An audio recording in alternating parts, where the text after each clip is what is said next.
우리가 6.25 67주년 맞이하고 있는데요. 전쟁이 얼마나 치열한지 모릅니다. 우리 여기 6.25를 겪으신 어르신들 분명히 앉아 계셔서 그 얼마나 힘들고 비참한지 잘 알 것입니다. 영적 전쟁도 마찬가지입니다. 그렇게 치열할 수가 없습니다. 뒤에서 기도의 대포를 막 계속 쏴주지 않으면은 앞에서 전쟁하기가 힘듭니다. 항상 전쟁할 때 그래요. 어디를 점령하려면 그 점령하기 전에 하는 일이 뭐냐면은 비행기들이 가서 막 폭격을 하든지 아니면은 이 군함들이 와가지고 계속 한포 사격을 해가지고서는 적진을 완전히 그냥 초토화를 한 다음에 그 다음에 보병이 딱 그곳으로 전진을 하게 되어 있습니다. 그래서 인천 상륙작전도 그랬잖아요. 인천에 온갖 군함들이 다 와서 그냥 인천에다 내리 그냥 며칠 동안 대포를 얼마나 쏴댔는지 모릅니다. 그러고 나서 보병들이 상륙을 합니다. 영적 전쟁도 마찬가지입니다. 뒤에서 여러분들이 기도로 계속해서 대포를 쏴줘야지 앞에 나가 있는 전도단들이 참 수월하게 그 전쟁을 치를 수 있다는 것입니다. 여러분들이 기도하면 할수록 하나님께서 우리 대상자들의 마음을 녹여주시고 그 마음을 너긋너긋하게 해주셔서 우리 전도단들 갔을 때 그냥 냉정하게 대하는 것이 아니라 참 기쁘고 반갑게 맞이하는 역사들이 이루어지게 됩니다. 여러분들이 기도 안 해주시면 앞에 나가 있는 전도단들이 참 힘들어요. 그러니까 여러분들 우리 전도단들을 위해서 뒤에서 꼭 기도로 후원해 주시기를 부탁을 드리겠습니다. 조금 전에 말씀드린 것처럼 이제 6.25가 발발한 지 67주년 됐네요. 정확하게 1950년 6월 25일 주일날 새벽에, 그렇죠? 오늘 새벽에 야습을 타가지고서는 틈 타가지고서는 기습을 했었는데 그 6.25 전쟁을 보면서 늘 생각하는 것은 참 하나님이 우리 민족을 사랑하시는구나. 또 혹자는 그래요. 하나님이 사랑한다면서 왜 이 땅에 전쟁이 일어나게 했냐? 뭐 그렇게 말씀하시는 분들도 있어요. 그러나 그렇게 3년 정도 그렇게 크고 치열한 전쟁을 치르고 나서도 이렇게 우리가 이렇게 잘 사는 나라로 설 수 있었던 건 하나님이 그만큼 사랑하셨기 때문이다라는 생각밖에 없습니다. 6.25 때 부어진 이 땅에 부어진 폭탄의 양이 2차 세계대전 때 부어진 그 전쟁 때 부어진 폭탄의 양보다 더 많다고 합니다. 또 이 땅에서 6.25 때 사망한 숫자가 우리나라 사람들, 군인하고 민간인 합해서 한 200만 명 가까이 되고요. 북한하고 중공군 다 합하면은 한 400만 명 가까이가 전사하고 죽고 실종되고 또 부상당하고 그랬다고 합니다. 얼마나 비극인지 모릅니다. 같은 민족끼리 서로 총뿌리를 맞대고 서로의 가슴에다가 총을 쏴야 된다는 것 참 비극입니다. 이런 전쟁이 다시는 이 땅에서 일어나지 않도록, 이 땅에 또다시 전쟁이 일어나면은 우리나 북이나 다 망하는 겁니다. 그래서 여러분들 늘 나라와 민족을 위해서 기도하실 때 이 땅에서 전쟁이 일어나지 않도록, 강대국들이 자기들의 이권을 앞세워서 이 땅에서 전쟁이 일으키지 않도록 여러분들 위해서 기도하시고, 또 저 북한의 김정은 정권이 도발해서 약간 걔가 똘끼가 있어가지고 좀 걱정이 돼요. 그래서 여러분들이 기도하셔야 돼요. 하나님, 김정은의 똘끼를 막아주십시오. 그래가지고 이 밑으로 내려오지 않도록 하나님께서 좀 막아주십시오 하고 여러분들 기도하셔야 돼요. 그래야지 이 땅에 전쟁이 일어나지 않습니다.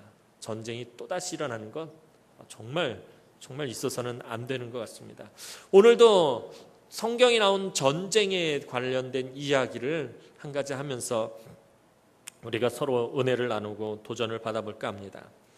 이스라엘 백성들이 이제 사사시대로 가면은, 사사시대는 계속해서 하나님 앞에서 범죄하고 하나님께서 백성들을 책망하시고 또 그들을 압제하시고 그들이 하나님 앞에 부르짖고 다시 하나님께서 그들에게 평안을 주시고 또 이스라엘이 범죄하고, 이게 계속해서 이 사이클이 반복되는 시대입니다. 또 이스라엘 백성들이 하나님 앞에서 범죄하고, 하나님은 미디안 족속을 사용하셔서 이스라엘을 고통당하게 하셨습니다. 이때 미디안의 압제가 얼마나 심했던지 이스라엘 백성들이, 이 이스라엘의 남자들이 큰 길로 다니지 못했다라고 그래요. 미디안이 너무 무서워가지고 큰 길로 다니지 못하고 골목길로 다니고 뒷길로 다니고 숨어서 다니고 대낮에 대로를 다니지 못했다고 합니다. 그리고 그냥 성읍에서 산 것이 아니라 산으로 올라가서 산에 굴을 파고 숨어서 살아야 했을 정도로 이 이스라엘의 당하는 압제가 심했습니다. 미디안의 약탈로 이스라엘은 또 매우 궁핍하게 살아야 했습니다. 그러자 백성들이 이제 하나님 앞에 부르짖기 시작하고 하나님은 이스라엘을 구원하기 위해 기드온을 부르셨습니다. 기드온은 므낫세라는 작은 지파 중에, 이스라엘의 12지파 중에 아주 작은 지파에 속했던 이 므낫세라는 작은 지파, 또 그 중에서도 그 작은 지파 안에서도 가장 작은 집안에, 또 가장 작은 그 집안 안에서도 가장 볼품없고 소심하고 무능력한 사람이 기드온이었습니다. 그 기드온을 하나님께서는 부르셔서 사용하셨습니다. 하나님의 영이 기드온에게 임하자 기드온은 하나님의 용사가 되어서 미디안과의 전쟁을 시작하게 되었습니다. 기드온과 함께 전쟁을 하기 위해 나온 3만 2천 명의 백성들을 하나님은 특별한 선정 작업을 통해서 딱 300명만 남겨놓으셨습니다. 4월 달에 아마 이 부분을 놓고 제가 말씀을 드렸던 것 같아요. 백성들이 아직도 많다라는 제목으로 아마 말씀을 드렸던 것 같습니다. 계속해서 하나님께서 특별한 선정 작업을 하는데 백성들을 줄이면 나가면서도 하나님은 계속 백성들의 숫자가 많다고, 군사들의 숫자가 많다고 이 기드온의 마음을 너무나도 무겁게 만드셨었습니다. 그러고는 나중에 기드온에게 딸랑 300명만 남겨주셨습니다. 우리가 생각할 때 하나님이 하시는 일을 도저히 이해할 수 없을 때가 많습니다. 도대체 왜 그러실까? 좀 편하게 신앙생활하게 했으면 좋겠는데, 좀 뭔가 좀 가지고 신앙생활 했으면 좋겠는데, 뭔가 좀 능력 있게, 속된 말로 정말 진짜 좀 폼나게 그렇게 신앙생활 하고 싶은데, 이상하게 하나님은 구질구질하게 신앙생활 하게 하실 때가 많다라는 거예요. 이해가 안 되는 거예요. 안 믿는 사람들한테 좀 폼나게 막 쓰면서 멋있게 그렇게 좀 신앙생활하는 모습 보이면 전도하기도 더 좋을 것 같고 더 괜찮을 것 같은데 이상하게 하나님은 그렇게 하지 않으신다는 거예요. 도저히 이해할 수 없을 때가 너무나도 많습니다. 도대체 이 300명으로 무엇을 하라는 것입니까? 적군은 13만 5천 명입니다. 450대 1입니다. 이건 게임이 안 되는 거예요. 한 사람이 어떻게 450명과 싸워서 이길 수 있습니까? 근데 왜 하나님은 3만 명이 넘는 군대를 다 돌려보내고 딱 300명만 남겨놓으신 것입니까? 그것은 하나님이 보실 때는 300명만 있어도 이 전쟁에서 이기기가 충분했기 때문에 300명만 있어도 이 전쟁은 이기고도 남겠다. 하나님은 지금 그렇게 말씀하시는 것입니다. 어차피 이들이 싸우는 것이 아니라 누가 싸우는 것이기 때문에 하나님이 싸우는 것이기 때문에 하나님이 싸우는 것이기 때문에 300명이 남든 10,000명이 남든 뭐 1명이 남든 아무 상관이 없다라는 거예요. 하나님이 싸우실 것이기 때문에 하나님이 싸우실 때는 사람의 수가 적으면 적을수록 오히려 더 좋습니다. 왜냐하면 사람의 수가 많을수록 사람들은 하나님을 의지하는 것이 아니라 사람을 의지하기 때문입니다. 오늘 우리가 물질이 많으면은 그 물질 많은 것 가지고 폼나게 멋있게 잘 신앙생활할 것 같지만 그 물질에 얽매이고 물질에 의지하게 된다는 거예요. 뭔가 좀 넉넉하게 뭔가 좀 많이 좀 뭔가 있어 보이게 이렇게 하면은 우리가 하나님을 의지하는 것이 아니라 다른 것들을 의지할 때가 더 많다라는 것입니다. 그래서 하나님은 300명만 남겨놓으신 것입니다. 지난번에도 말씀드린 것처럼 사실 하나님은 더 줄이실 수 있었어요. 300명이 아니라 100명이고 10명이고 더 줄이실 수 있었지만 더 줄였다가는 가뜩이나 불안에 떨고 있는 기드온이 냅다 주랭랑을 칠까 봐 하나님께서 최소한의 인원으로 300명만 남겨놓으신 것입니다. 7장 12절 말씀을 보면 메뚜기의 많은 수와 같고 그들의 낙타의 수가 해변의 모래가 많음 같은지라 라고 미디안 군세에 대해서 그렇게 표현하고 있습니다. 미디안의 군대는 한마디로 엄청나게 많았다라는 것입니다. 300으로는 도저히 어찌해 볼 수 없는 숫자였습니다.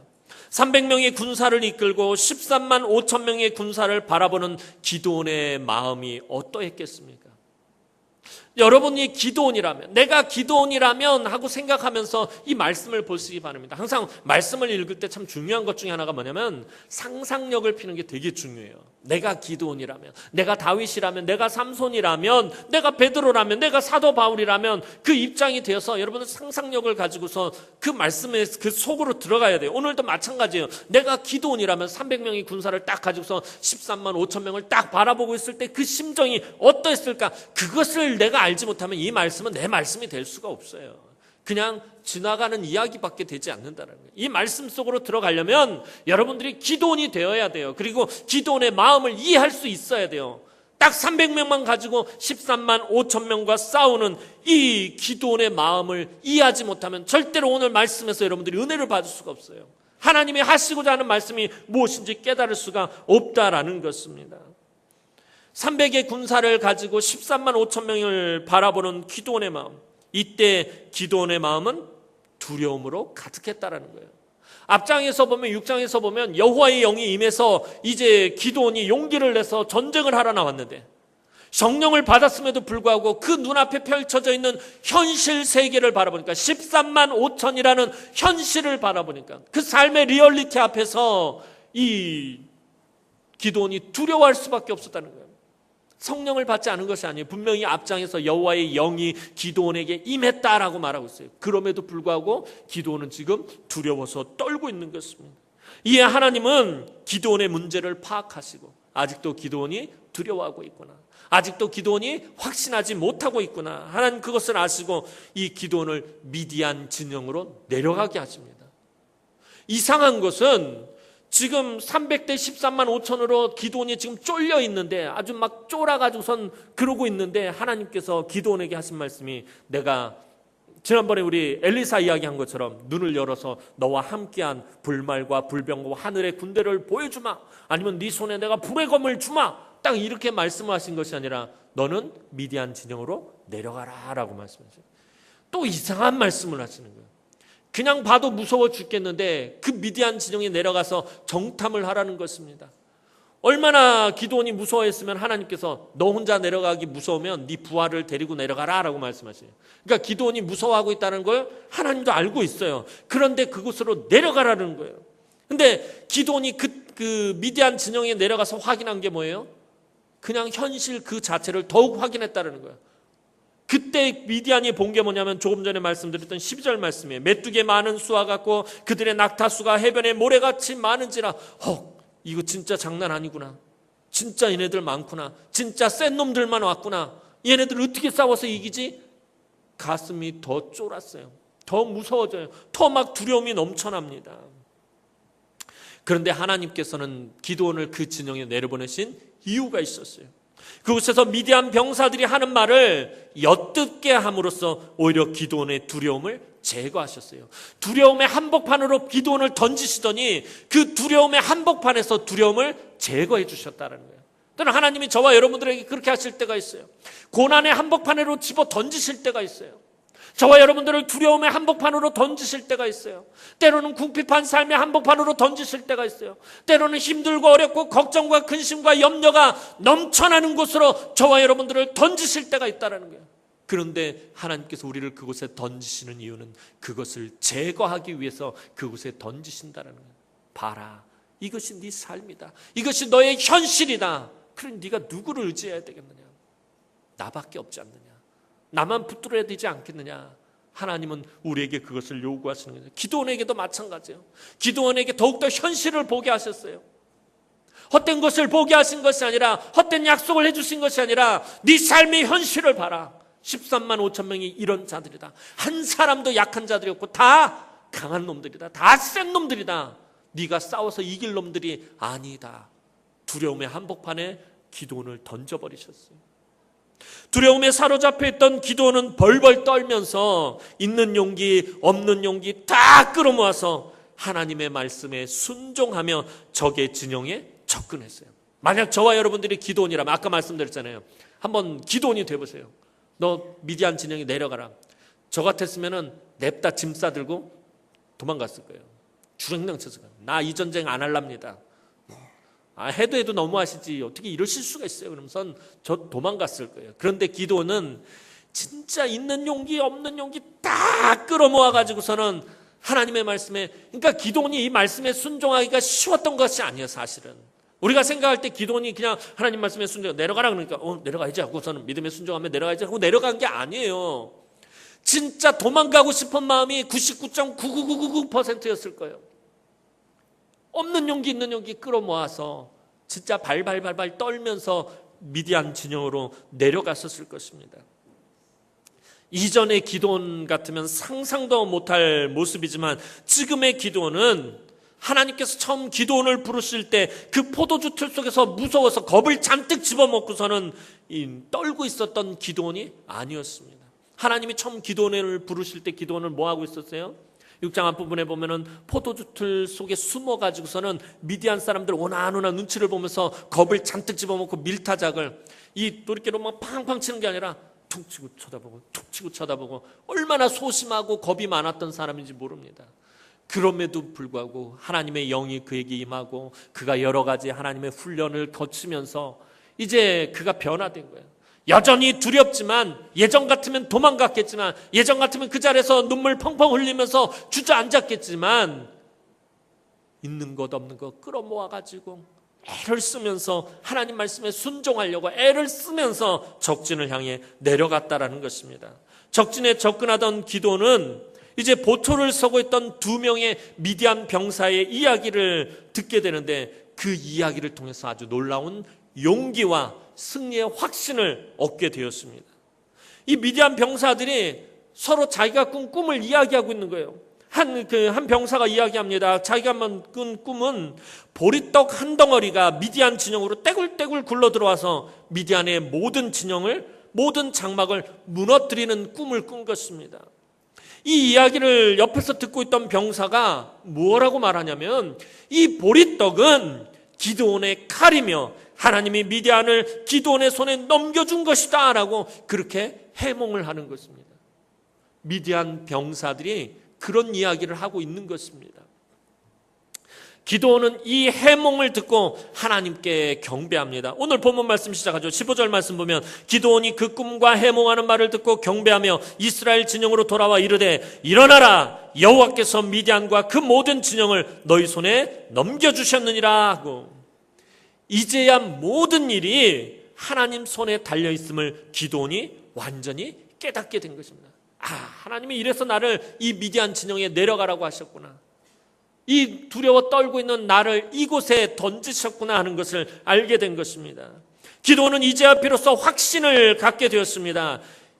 승리의 확신은 우리가 얼마나 잘 준비되어져 있고 내가 얼마나 많은 능력이 있느냐에 달린 것이 아니라 하나님이 얼마나 위대한 분인지 그것을 깨닫는 데 있다라는 것입니다.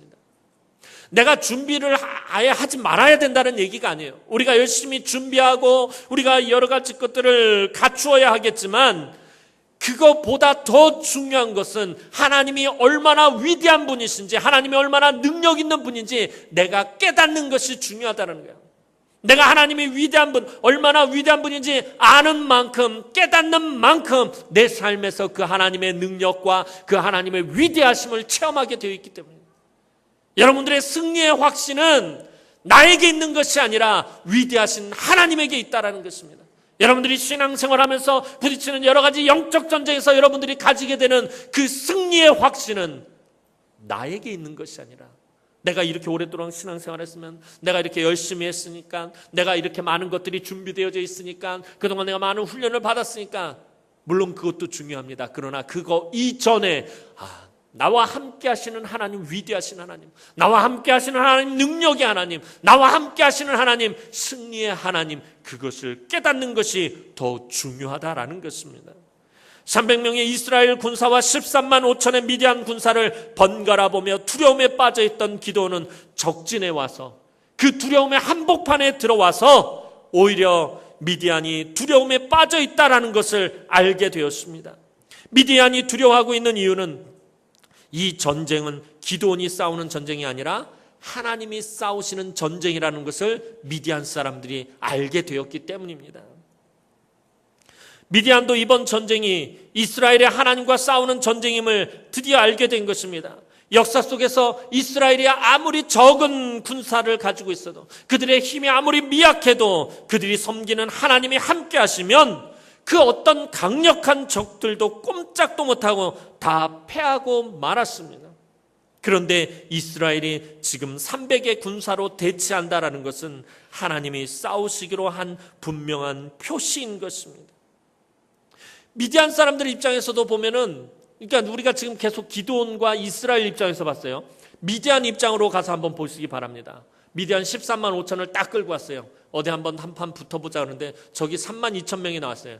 별거 아니네. 그러는데 하룻밤 자고 일어났더니 2만 2천 명이 돌아가고 1,000명만 남아있는 거야. 쟤네들 왜 저래? 그러더니 그 다음날 보니까 10,000명 중에서 9,700명이 가고 300명이 남아있어요.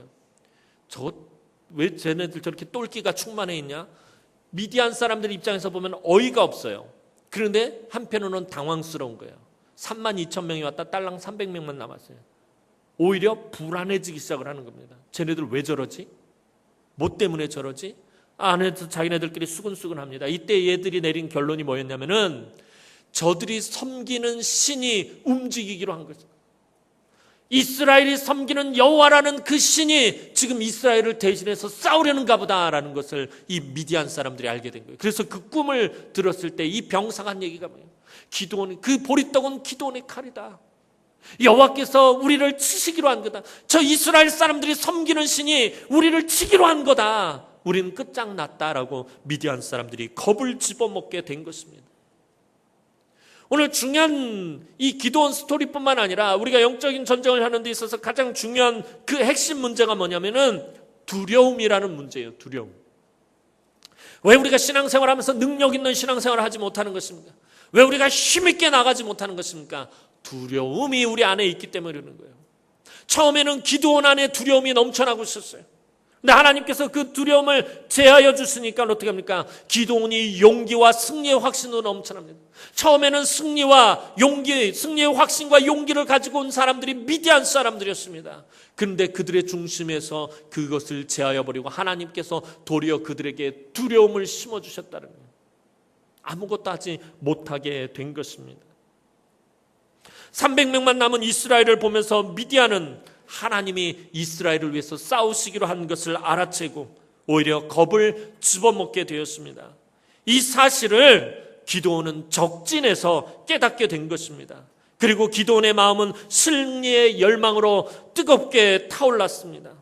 미디안은 지금 소리는 나지 않지만, 겉으로 보이지는 않지만 두려워서 떨고 있고, 반대로 기드온은 모든 두려움이 다 사라져버렸습니다. 기드온은 하나님이 얼마나 위대하신 분인지 그것을 적진에 가서 알게 됐어요. 두려움의 한복판에 빠져서야 하나님이 얼마나 위대한 분이신지 그것을 알게 되었다라는 것입니다. 하나님은 우리의 능력을 믿도록 우리를 부르신 것이 아니에요. 하나님이 기드온을 부르신 이유가 뭐예요? 너는 이런 능력이 있다. 너의 능력을 믿어라. 너의 능력을 붙잡아라. 이렇게 하나님 기드온을 부르신 것 아니에요. 저와 여러분들을 부르실 때도 마찬가지예요. 너에게 이런 능력이 있다. 너의 능력을 믿어라 하면서 하나님이 저와 여러분들을 부르신 것이 아닙니다. 나의 능력과 나의 힘과 나의 지식과 나의 가진 것으로 일하라고 우리를 부르신 것이 아니라는 것입니다. 하나님은 도리어 우리의 약한 모습을 보여주시고 오히려 시간이 지날수록 더 연약하고 더 허물 많은 나의 모습을 보여주시고 하나님만 의지하도록 우리를 부르셨어요. 기도는 참다운 능력은 여호와를 전적으로 의지하는 데서만 나올 수 있으며 그것이 승리의 유일한 조건이라는 것을 알게 된 것입니다.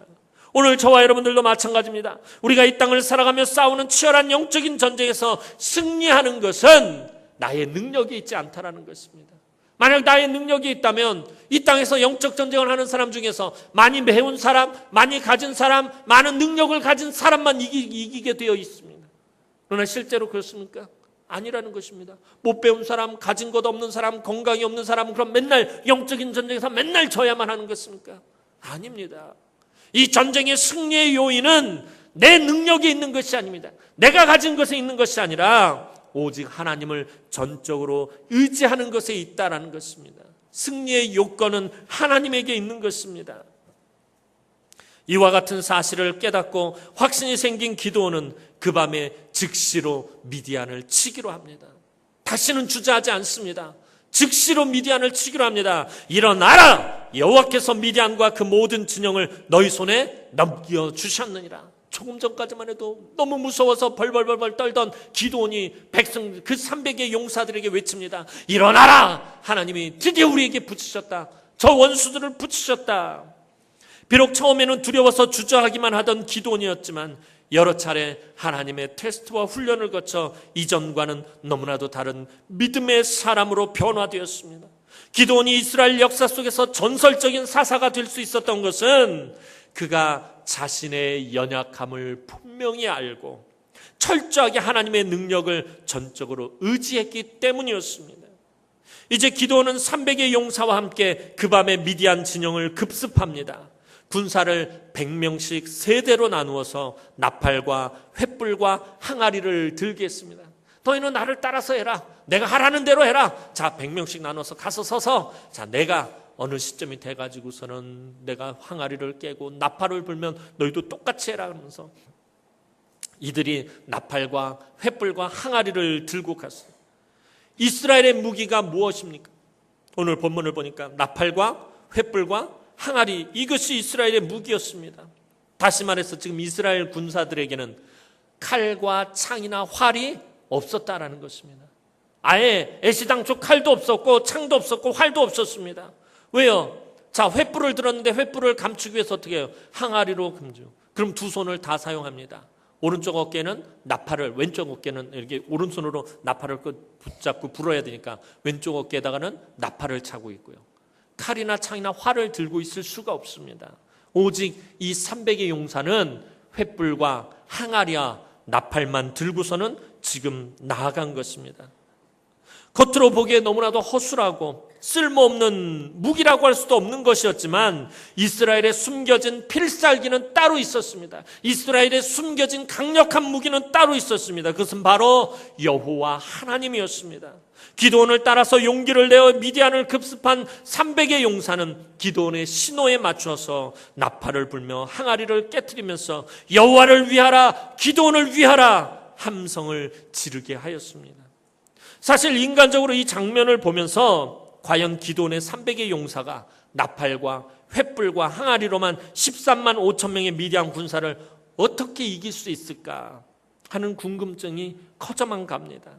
기드온의 군사가 미디안 진영에 다다랐을 때가 이경초였다라고 오늘 성경은 말합니다. 이스라엘은 밤을 3경으로 나눕니다. 근데 이 이경초는 가장 깊은 밤, 한밤중을 나타냅니다. 그 시간이 나팔을 불고 항아리를 깨며 이 횃불로 불쇼를 하기에 가장 적합한 시간이었습니다. 게다가 그 시간은 보초들이 교대를 하는 시간이었습니다. 나팔을 불고 항아리를 깨고 횃불을 흔들며 여호와와 기드온의 칼이다 외치는 고함 소리가 이 조용하던 미디안 진영에 물려 퍼졌습니다. 그러자 보이지 않던 하나님의 칼이 미디안을 치기 시작했습니다. 잠자다가 놀라서 깬 미디안 군사들이 이 교대하는 초병을 보고 적군이 쳐들어온 것으로 착각을 하게 되었습니다. 그래서 자기들끼리 치고받고 하다가 많은 수의 미디안 군사가 쓰러지고 남은 자들은 다 혼비백산해서 도망치게 된 것입니다. 기드온과 300용사는 그저 가만히 서서 나팔을 불고 항아리를 깨고 횃불을 흔들며 소리를 지르고만 있었어요. 이들이 칼을 들고 그들에게 달려간 것이 아니에요. 그 자리에서 항아리를 깨트리면서 횃불을 들고서는 나팔을 크게 불면서 여호와와 기드온의 칼이다 이것만 외쳤다라는 것입니다. 그런데 지들끼리 막 치고받고 싸우고 그리고 막 남은 자들이 다 도망을 치기 시작했습니다. 그러면 미디안 군대가 무너진 이유가 무엇입니까? 미디안 군대가 무너진 것은 하나님의 간섭하심이 있었기 때문이었습니다. 21절에서 22절 말씀을 보면 그 온 진영의 군사들이 뛰고 부르짖으며 도망하였는데 300명이 나팔을 불 때에 여호와께서 그 온 진영에서 친구끼리 칼로 치게 하심으로 적군이 도망하여 하나님이 미디안 진영에 들어와서 미디안을 혼잡게 하신 것입니다. 서로가 적으로 보이게 하셨다는 거예요. 근데 사실 전쟁이 터지면요 전쟁에서 죽은 그 군사들을 이렇게 숫자들을 파악할 때 아군에게 죽은 숫자가 약 17%가량 된다고 합니다. 한 20% 가까이. 그러니까 5분의 1이 아군의 손에 죽는데요. 전쟁이 터지면은 무섭고 떨리기 때문에 피하가 구분이 되지 않는답니다. 그래서 누가 아군이고 누가 적군인지 모르니까 특히 밤 같은 경우에는 그냥 무조건 총을 쏴버리는 거예요. 그래서 아군의 총에 맞아 죽는 사람들이 의외로 많더라고요. 그게 한 17%가 되는 거예요. 대표적인 싸움이 예전에 우리 김좌진 장군 청산리 그 전투가 그랬답니다. 일본군이 마치 우리 독립군을 포위한 것 같은 형상이 됐는데 김좌진 장군의 그 부대가 그 중간에서 쏙 빠져나간 거예요. 그러니까 막 서로 치열하게 쐈는데 알고 봤더니 일본군이 서로 자기네들끼리 쏘고 서로 자기네들끼리 죽였던 것입니다. 오늘 이 미디안 진영도 마찬가지예요. 하나님께서 그들을 혼잡겠더니 이게 적군인지 아군인지 구분을 못하는 거야. 완전히 광란의 상태가 되는 거야. 왜 그런 거예요? 두려움이 넘쳐나니까. 두려움이 넘쳐나니까. 무서워가지고서는 이게 피하가 구분이 안 되는 거예요. 예전에 한번 말씀드리잖아요. 제가 어릴 때 우리 집 가난해서 이 산동네에서 살았다는 거예요. 밤에 제일 싫은 게 뭐냐면 아버지가 밤에 뭐 심부름 시키는 거예요. 가게 가서 뭐 좀 사와라 그러면 너무 싫은 거예요. 왜냐면 이렇게 산길을 따라 내려가서 가게를 가야 되는데 컴컴한 밤에 그 초등학교 때 거기 내려가려면 얼마나 무서운지 몰라요. 그러면은 또 어린 마음에 또 믿음이 있다고 또 찬양을 막 부르면서 막 내려가요. 십자가 군병들아. 근데 바스락 으아! 그럼 막 뛰어가요. 막 가게까지 가서 헉헉헉 들으면서 뭐 주세요. 그래서 들고서 이제 집에 가는 게 문제야. 너무 무서운 거예요. 막 또 찬양을 막 부르면서 가는 거예요. 십자가 군병들 으아! 그럼 바스락 소리만 나면은 뒤에서 뭐가 내 머리를 이렇게 잡아 당기는 것 같아요. 뭐가 제 뒷덜미를 딱 잡고선 이놈 어디 가냐 막 이러는 거 막 그런 소리도 들리고 막 잡아 당기는 것 같아요. 막 집까지 죽으라고 달려가는 거예요. 아마 그 실력으로 육상 선수가 됐으면 올림픽 나가서 금메달 땄을 거예요. 얼마나 제가 생각해도 너무 빨라요. 막 몸과 영혼이 막 분리되는 것 같아요. 막 몸이 얼마나 빨리 가는지. 왜 그런 거예요? 두려움 때문에 그래요.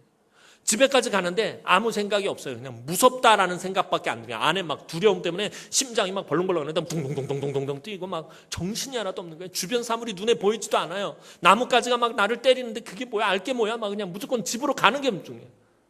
미디안 군사들이 그런 거예요. 두려움이 폭발을 하니까 아군인지 적군인지 구별도 안 되고 그냥 오늘 말씀 보니까 쫓아오는 자가 없는데 도망을 갔다라고 말하고 있어요.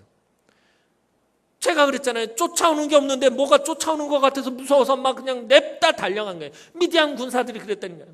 쫓아오는 자가 없는데 쫓아오는 줄로 알고 도망을 치고 대왕에서 싸우는 자가 없는데 싸움을 하고 있더라는 거예요. 하나님께서 이 미디안 진영에 던지신 것은 두려움이라는 것을 던져버리신 것이에요. 우리가 전쟁에 나갈 때 두려우면 지는 거예요. 전쟁에서 승리의 가장 중요한 요소는 사기예요. 사기. 우리가 동서 프라임 아파트에 나가서 전도하는데 가장 중요한 게 뭐예요? 담대함이에요. 여호수아와 같이 강하고 담대함으로 나가는 거예요. 나가서 전도를 하는데 삐죽삐죽 하는 이유가 뭐예요? 전도를 잘 못하는 이유가 뭐예요? 안에 두려움이 있기 때문에. 두려움이 있기 때문에 그런 거예요. 지난주에 오신 헌신 예배 오신 김기성 목사님 말씀하잖아요. 전도하러 나가는데 예수 믿으세요 말하려고 하는데 벌써 휙 지나가고 엎드려지잖아요. 주여. 왜요? 안에 두려움이 있으니까 두려움. 전도를 못하는 이유 중에 하나는 두려움이 있기 때문에. 우리가 온전히 신앙생활을 제대로 못하는 이유 중에 하나가 뭐냐면 두려움 때문에 그런 거예요. 상처받을까 봐 두려움. 다른 사람이 볼까 봐 두려움. 다른 사람들에게 말 들을까 봐 두려워하고요. 열매를 거두지 못할까 두려워하고요. 우리 안에 끊임없이 두려움이 있는 거예요. 사탄이 우리 안에 계속해서 두려움을 심는 거예요. 기도원이 그 역할을 감당하지 못하도록 사탄은 계속해서 기도원 마음에 두려움을 심었어요. 근데 하나님은 두려움을 계속해서 제하여 버리신 거예요. 나중에는 두려움의 한복판에 집어 던지셔서 아예 두려움 자체를 기도원 몸에서 다 내어 버리셨다라는 것입니다. 오늘 300명의 소리가 13만 5천 명 그 안에 있을 때 그 소리가 크면 얼마나 크겠습니까? 13만 5천 명이면 엄청나게 많은 숫자입니다. 그 속 안에서 300명이 외치는 소리. 그런데 하나님은 그 300의 소리가 13만 5천 명을 압도하고도 남을 만큼 크게 들리게 하셨고요. 적군이 서로를 못 알아보게 하셔서 자기들끼리 치고받고 싸우게 만드셨고요. 그리고 쫓아오는 자가 없는데도 죽어라고 도망치게 만드셨다는 것입니다. 미디안은 누가 뒤에서 쫓아오는 것만 같아서 정신없이 도망만 쳤습니다. 이런 미디안은 이제 더 이상 이스라엘에게 두려움의 대상이 아니었다는 거예요. 어라, 쟤네들 봐라. 지들끼리 치고받고 싸우더니 도망가네. 조금 전까지만 해도 얼마나 무서웠어요. 32,000명 이스라엘 군대가 나왔을 때 서로 무서워서 벌벌벌벌 떨고 있었어요. 게다가 미디안의 두 장수, 너무나도 무서운 장수예요. 그 당시에 이름을 날리던 무서운 장수가 있어서 무서워서 그렇게 떨고 있었는데 이제 미디안은 더 이상 이스라엘에게 있어서 두려움의 대상이 아니었다라는 것입니다. 그래서 두려워서 돌아갔던 이스라엘의 백성들이 다시 돌아오기 시작합니다. 그래서 도망가는 미디안을 추격하게 되었습니다. 기드온은 또 재빨리 에브라임 지파에도 사람을 보내서 도망치는 미디안의 앞을 가로막고 요단 나루턱에서 적들을 공격할 것을 요청합니다. 에브라임 사람들은 기드온의 요청에 몰려 나와서 요단강 나루턱을 장악하고 도망치던 미디안의 두 장군 오렙과 스앱이라는 두 장군을 붙잡는 큰 전과를 올리게 되었어요. 그런데 오늘 본문 말씀 보니까 이 오렙이라는 장군의 이 오렙의 이름의 뜻은 이 까마귀라는 뜻입니다. 그리고 이 스앱이라는 장군의 이름은 이리라는 이런 뜻입니다. 그러니까 이 오렙과 스앱은 어떤 사람들이었냐면 마치 양떼를 공격하는 그 양떼를 잡아먹는 이리와 같이 이스라엘을 괴롭히고 약탈했고 또 그 시체를 파먹는 까마귀와 같이 이스라엘의 모든 것을 빼앗아갔던 공포의 대상이었던 이 미디안의 악명 높은 두 장수가 오렙과 스앱이었습니다. 그런데 이들이 에브라임에 붙잡혀서 죽임을 당하게 된 것입니다. 이스라엘 사람들이 오렙과 스앱이라는 이름만 들어도 벌벌벌벌 떨고 무서워서 꼼짝도 못했던 그 오렙과 스앱을 잡아서 죽이게 되었다라는 것입니다. 참 하나님의 일하심이 재미있는 것은 오늘 이 오렙과 스앱이 죽은 이 반석과 포도주 틀은 어디서 본 것 같지 않습니까? 기드온이 맨 처음 부름을 받을 때, 기드온을 처음 하나님께서 부르실 때 기드온이 있었던 곳과 유사한 곳이 바로 이 반석과 포도주 틀입니다. 기드온은 이 바위를 깎아서 만든 포도주 틀에서 잔뜩 겁을 집어먹고 눈치를 보며 몰래 타작을 하고 있었어요. 반석을 깎아서 만든 포도주 틀 속에 숨어서 무서워가지고 두려움에 떨면서 타작을 하던 그 기드온이 있었던 그곳과 유사한 곳에서 이 이스라엘 또 이 기드온을 두렵게 만들었던 적의 대장들을 오렙과 스앱을 그곳에서 하나님께서는 끝장을 내버리셨다라는 것입니다. 기드온의 연약함을 나타내던 그곳에서 예전에 기드온이 가장 두려워하던 자들을 하나님께서는 끝을 내버리신 것입니다. 그런데 이들이 얼마나 이스라엘을 심하게 괴롭혔으면 그들을 죽인 장소가 지명이 될 정도였습니다. 심지어 이사야 10장 26절을 보면 장차 여호와께서 아수르를 치실 때 오렙 반석에서 미디안 사람을 쳐 죽이신 것 같이 하실 것이다 라고 그렇게 수백 년 뒤의 사람인 이사야 선지자가 예언할 정도로 유명한 곳이 되었습니다. 한때 까마귀와 이리로 이스라엘의 절대적인 공포의 대상이었던 미디안의 장군들도 하나님께서 전쟁에 참여하셨더니 아무 힘도 못 쓰고 죽임을 당하게 되었습니다. 전쟁은 하나님께 속한 것입니다. 아무리 강력한 적군이 쳐들어오고 까마귀와 같이 간악하고 이리떼와 같이 아무리 흉악한 적이 쳐들어온다 해도 이 전쟁이 하나님의 전쟁이 되면 두려워할 필요가 없습니다. 하나님이 반드시 승리할 것이기 때문입니다. 사랑하는 성도 여러분, 오늘 우리가 이 땅을 살아갈 때 우리의 연약함과 부족함을 하나님께서 일부러 드러내실 때가 있습니다.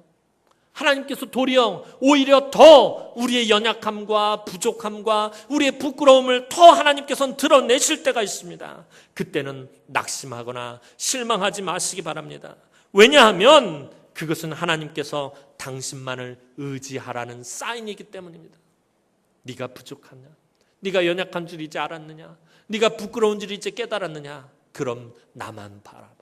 나만 붙들어라라고 하나님께서 사인을 주시는 것입니다. 기도원도 끊임없이 자신의 부족함만을 확인해야 했습니다. 힘들고 고통스럽고 어려운 일이 여러분 앞에 펼쳐질지라도 두려워하거나 근심하지 마시기 바랍니다. 하나님은 그것들을 통해서 오히려 기도원처럼 용기를 얻게 하시고 하나님의 다스리심을 보여주실 것입니다. 또한 여러분의 모든 것이 하나님의 전쟁이 되게 하시기 바랍니다. 하나님께서 싸우셔야 여러분들 승리할 수 있습니다. 내 힘과 내 능력과 내가 가진 것으로 싸우면 나만 힘들고 나만 지치고 나만 쓰러지게 되어 있습니다. 내가 가진 것으로 생으로 싸우니 얼마나 힘들겠습니까? 그냥 나만 지치고 나만 고단하고 나만 상처받고 나만 쓰러지고 나만 실족하게 되어 있습니다. 그러나 하나님께서 싸우시면 아무것도 아닌 것을 손에 들고 있어도 보잘것없는 것을 가지고 있어도 그저 소리만 질러도 이기게 되어 있습니다. 고린도전서 1장 27절에서 29절 말씀 보면 사도 바울이 이렇게 말합니다. 하나님께서 세상의 미련한 것들을 택하사 지혜 있는 자들을 부끄럽게 하려 하시고 세상의 약한 것들을 택하사 강한 것들을 부끄럽게 하려 하시며 하나님께서 세상의 천한 것들과 멸시받는 것들과 없는 것들을 택하사 있는 것들을 폐하려 하시나니 이는 아무 육체도 하나님 앞에서 자랑하지 못하게 하려 하심이라. 내가 부족하고 내가 연약할수록 하나님의 능력은 오히려 더 크게 나타나게 되어 있습니다. 출애굽기 14장 13절에서 14절에 모세는 우리에게 말합니다. 너희는 두려워하지 말고 가만히 서서 여호와께서 오늘 너희를 위하여 행하시는 구원을 보라. 여호와께서 너희를 위하여 싸우시리니 너희는 가만히 있을지니라. 어떻게 하면 하나님이 내 대신 싸우십니까? 어떻게 하면 하나님의 전쟁이 되게 할 수 있습니까? 그것은 하나님이 우리를 불쌍히 여기셔야만 가능합니다. 하나님이 우리를 불쌍히 여기시기만 하면 됩니다. 하나님이 우리를 긍휼히 여기시기만 하면 됩니다. 그럼 하나님은 언제 나를 불쌍히 여기십니까? 그것은 내가 정직하게 나의 부족함과 연약함을 인정하고 하나님을 의지하기만 하면 하나님은 나를 불쌍히 여기시고 하나님께서 대신 싸워주신다라는 것입니다. 하나님 내가 이렇게 부족합니다. 하나님 내가 이렇게 연약합니다. 하나님 내가 이렇게 참 실망스러운 것밖에 없습니다. 하나님 도와주셔야겠습니다. 하나님 앞에 기도하면 하나님 우리를 불쌍히 여기시고 하나님 대신 싸워주신다는 것입니다. 우리의 모든 것은 하나님의 전쟁이 됩니다. 만군의 여호와께서 싸우시면 반드시 승리합니다. 오늘 우리의 모든 것이 하나님의 전쟁이 되어야 합니다. 특별히 동서프라임 아파트 전도도 우리의 힘과 우리의 능력으로 하는 것이 아닙니다. 우리가 아무리 전략을 잘 짜고 이것저것 아무리 잘 준비를 했어도 하나님이 움직이시지 않으면 하나님께서 미디안 군대의 마음을 미리 녹여놓으셨던 것처럼 하나님께서 입주하는 사람들의 마음을 미리 녹여놓으시지 않으시면 우리는 아무것도 할 수 없습니다. 앞으로 우리가 좋은 열매를 맺어도 여러분들 이제 동서프라임 아파트 전도가 끝나고 이제 많은 사람들이 오게 되어서 우리가 좋은 열매를 맺어도 그것은 우리가 한 것이 아닙니다. 내가 열심히 한 것 때문이 아닙니다. 하나님이 하신 것입니다. 하나님이 주권적으로 하신 것입니다. 그래서 우리는 자랑할 것이 없는 것입니다. 겸손하게 하나님을 기뻐하고 하나님을 찬양하고 하나님께 감사해야 합니다. 이 한 주간도 우리 사랑하는 성도들이 하나님만 의지하고 믿음으로 나아갈 때 삶의 영적인 전쟁에서 하나님이 개입하시고 하나님이 싸우시고 하나님이 도우시며 기도원에게 승리를 주신 하나님께서 우리 교회와 여러분을 반드시 승리하게 하실 것입니다. 모든 악한 영의 세력과 어둠을 여러분의 삶에서 몰아내시고 승리하게 하실 것입니다. 날마다 하나님의 능력과 승리를 체험하는 사랑하는 주의 귀한 우리 남흥의 성도들이 되기를 주님의 이름으로 축원합니다. 기도드리겠습니다. 사랑과 은혜가 많으신 아버지 하나님, 은혜와 사랑을 진심으로 감사를 드립니다. 오늘도 기도원을 승리하게 하신 그 하나님, 우리와 함께하여 주옵소서. 우리의 연약함과 우리의 부족함을 하나님 앞에 구합니다. 하나님, 우리 안에 참으로 두려움이 많음을 이 시간에 구합니다. 하나님, 우리 안에서 두려움을 제하여 주시고 하나님께서 우리와 함께 하시고 하나님이 싸워주시고 하나님이 승리하게 하여 주옵소서. 그래서 이 한 주간도 사랑하는 주의 귀한 성도들이 우리 하나님과 함께 나아가며 승리하는 복된 삶이 되어질 수 있도록 하나님 축복하여 주시옵소서. 감사드렸고 예수님의 이름으로 기도하옵나이다. 아멘.